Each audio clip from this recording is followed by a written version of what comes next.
ఎల్లవేళలా కాపాడుతుంది అనుకుంటే మటుకు అది పొరపాటు.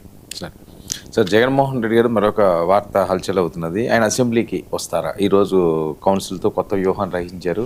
వైసీపీ అసెంబ్లీకి రాబోతుందా?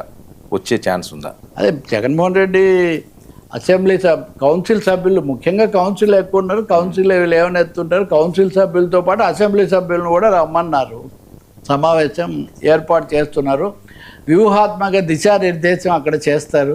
ఇప్పుడు already on warpath already on roads కాబట్టి ఇంతకంటే కొత్త దిశానిర్దేశం చేసేది ఉండదు. కానీ బట్ జగన్మోహన్ రెడ్డి శాసనసభకు ముందు మనం ఒక వ్యూహాత్మకం అని చెప్పడమే దానికి అది ఒక సిగ్నిఫికెంట్ అని, అంటే ఖచ్చితంగా ఒక ప్రణాళిక ప్రకారం వెళ్తున్నారు, ఏం చెప్తారు అని. ఈ సమయంలో స్పీకర్ అయ్యన్న పాత్రుడు గారు కూడా కొన్ని ముఖ్యమైన వ్యాఖ్యలు చేశారు. ఇవి కాకుండా కొన్ని ఇతర కథనాలు కూడా మీడియాలో తిరుగుతున్నాయి. ఉదాహరణకు జగన్మోహన్ రెడ్డి గారి కుమార్తె ఆమె వర్ష ఇద్దరు, ఒక అమ్మాయి ఎన్నికల్లో పోటీ చేస్తారని ఇవన్నీ, దాన్ని బట్టి అవినాష్ రెడ్డికి సమస్య అవుతుంది, ఇట్లాంటివన్నీ. సో చాలా రాజకీయం నడుస్తుంది. మనం మొదటిది తీసుకుందాం. శాసనసభకు రావడం అనేది ఆయన ధర్మం, ఆయన హక్కు, ఆయన బాధ్యత.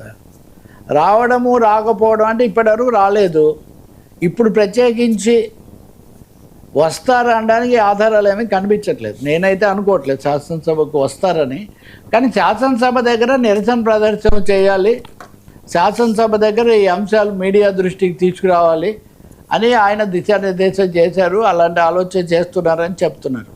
రెండోది, అసెంబ్లీ జరిగిన రోజులు ఆయన రోజు ఒక అంశం మీద మీడియాతో మాట్లాడితే ఆ మీడియా కూడా నచ్చిన మీడియాని ఎవరో జోడించారు, నచ్చని వాళ్ళు నచ్చిన మీడియానే పిలిచి వాళ్ళతోనే కూర్చుంటారు.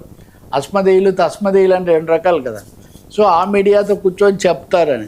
కానీ దానికంటే ముఖ్యమైనది కౌన్సిల్లో మటుకు ఈ అంశాలన్నిటి మీద చాలా తీవ్రమైన ప్రకంపనలు సృష్టించాలి. బయట జరిగినటువంటి ఆందోళనను కౌన్సిల్లో బాగా ప్రతిధ్వనింపజేసి ప్రభుత్వాన్ని ఇరుకుని పెట్టాలి. అలాగే తమ ప్రభుత్వం ఉన్నప్పుడు, జగన్ ముఖ్యమంత్రిగా ఉన్నప్పుడు యనమల రామకృష్ణుడు లాంటి వాళ్ళ నాయకత్వంలో అప్పుడు లోకేష్ కూడా కౌన్సిల్లోనే ఉన్నారు. కౌన్సిల్లోనే కదా అమరావతి దీన్ని కూడా వాళ్ళు ఆపేయగలిగారు. కాబట్టి కౌన్సిల్లో అప్పుడు తెలుగుదేశం వాడుకున్నట్టు ఇప్పుడు ఎఫెక్టివ్గా ఇంకా వాడుకోవాలి అనే పద్ధతిలో దానికి ఎక్కువ దిశానిర్దేశం, చర్చ దాని మీద చేస్తారు. అయితే అసెంబ్లీకి వెళ్తే బాగుంటుంది కదా అనే మాట మటుకు పదే పదే వస్తూ ఉంది. ఇక్కడ ఏమన్నా ఓకే అంటారా అని ఒక సందేహం కొంతమందిలో ఉంది. ఆయన స్వభావం తెలిసిన వాళ్ళు ఎవరు ఓకే అంటారని అనుకోరు, నేను కూడా ఏమీ అనుకోను. ఎందుకంటే ఆయన వెళ్లకుండా మిగతా వాళ్ళని ఆయన వెళ్ళమన్నాడు. వాళ్లకు 60 మంది సభ్యులు ఉన్న రోజుల్లో నేను ఒకసారి అడిగా ఒక ఆయన్ను, అంతకుముందు ఏదో రకరకాల హోదాల్లో ఉన్నవాళ్ళు, తర్వాత కూడా మంత్రులు అయ్యారు, పోనీ ఆయన రాకపోతే మీరు వెళ్ళి నడుపుతారు కదా అంటే అది దానికి ఆయన ఒప్పుకోడు. తను రాకుండా మిగతా వాళ్ళని పంపడం అనేది ఆయన ఒప్పుకోరు, ఆయన దాన్ని ఆమోదించరు. కౌన్సిల్ విషయాలు అవుతాయి. ఇక్కడ అయ్యన్న పాత్రుడు కూడా ఈసారి స్పీకర్ కూడా చాలా టఫ్ స్టాండ్ తీసుకుంటాను అనే వైఖరి ఆయన.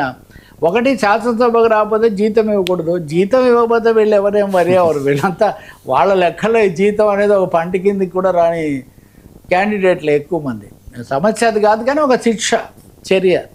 సో జీతం ఇవ్వకూడదు, ఎన్నుకొని పంపించినప్పుడు ఇక్కడ ప్రజల సమస్యలు లేవనెత్తడానికి రాకపోతే నేను ఒప్పుకోను, సంతకం చేసి అట్నుంచి అటే పోతే కుదరదు అని. దీనికి నిబంధనలు ఒప్పుకుంటే లేదో నాకు తెలియదు. ఎందుకంటే సంతకం చేస్తే సభకు వచ్చినట్టు లెక్క.